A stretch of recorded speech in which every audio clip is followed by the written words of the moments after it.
The key fob not detected error in Ram trucks from 2013 to 2024 models prevents keyless ignition.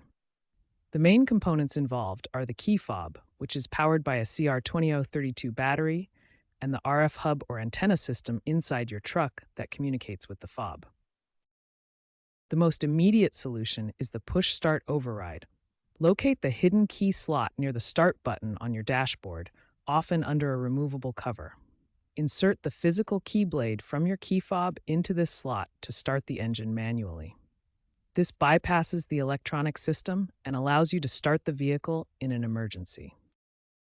Next, check the fob battery.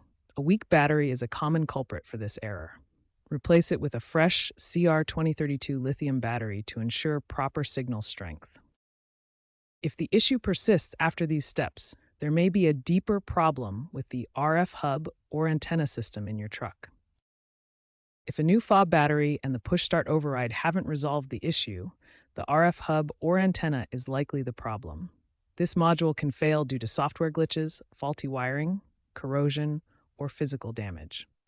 Stellantis has issued recalls like NETSA campaign number 23V506, offering free software updates at dealerships to reprogram the RF hub and improve signal reliability. Contact your local Ram dealer to check if your vehicle is covered by this recall. If a software update doesn't fix the issue, the RF hub itself may need replacement, a repair typically costing $500 to $700.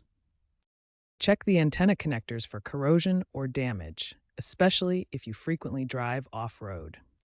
Consider having a mechanic diagnose the system using a DRB3 scanner to check for fault codes like U014U, which indicates RF hub communication problems.